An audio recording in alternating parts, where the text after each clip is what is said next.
on this, and where and what progress your Democratic colleagues are making? Look, I respect Representative Cole. I just have a different view. I believe we're very close to having both bills pass.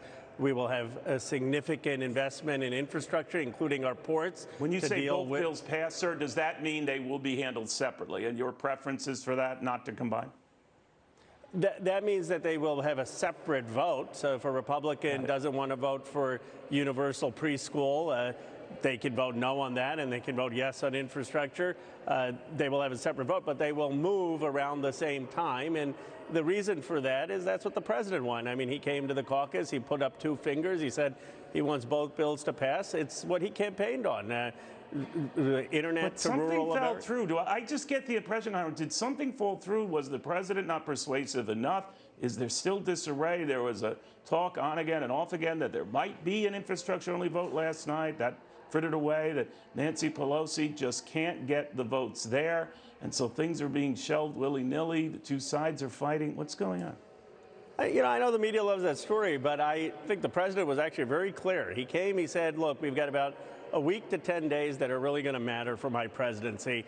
This is consequential. I need your votes. I need your votes on both bills. Here's why the infrastructure bill is good. It's going to mean more money for ports. It's going to deal with supply chain disruptions. It's going to mean internet for rural America. Here's why the Build Back Better bill is good. It's going to mean universal preschool for everyone. It's going to mean child care is covered. It's going to mean massive investments in solar and wind.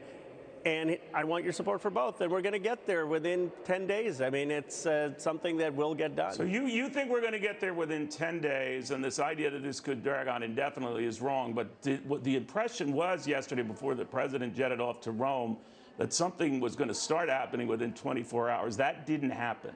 Why? Yeah, you know, Neil, that's because, and you know this, you've covered the Hill a long time, members start leaking, everyone wants their own view. I'm not denying that there's some members in our caucus who'd love to have the vote on infrastructure happen, and so they built that up and the media ran with it. But that wasn't the president's view. Well, the media is also running with the story that, you know, Congressman, that the progressives are ruling the roost here and maybe potentially grabbing potential defeat from the jaws of victory. What do you think? That's not true. Look, if the progressive position was we're going to insist on the original number and not accept the president's framework, that would be fair. But the progressives have said the framework is good. We're willing to compromise. We are willing to vote yes on what the president wants. Senator Manchin, Senator Sinema are saying, let's continue to good faith to have the negotiations, wrap it up. That's what progressives are saying. If this takes another 10 days, why is that the worst thing? I mean, don't we want to be careful and really get all the details right and then deliver this for the American people? You know, I know you're in the House, Congressman, and you wouldn't probably want to weigh in on particular senators, but some of your colleagues have said of Kyrsten Sinema and Joe Manchin that they're not even real Democrats, and why are they even in the party? Do you share that frustration?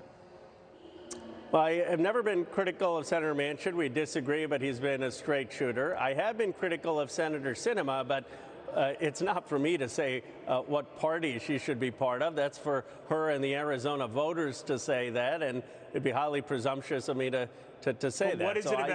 What is it about Senator? Is it her views on not wanting to raise the income rates and resistance to the Medicare expansion? What is it that particularly gets your goat about her? You know, the thing that I had criticized her for is that she didn't appear on shows like yours, and she didn't talk to the media, and there wasn't a sense of transparency of where exactly she was coming from. I believe now she is making more statements. I've heard that she's saying she's on board with the framework, so that's progress. But I guess my view is, whatever your views, you have an obligation to take tough questions and share it with people, and that was my frustration in part of the process. All right. Congressman Khanna, thank you very much. Good seeing you again. Always good seeing you.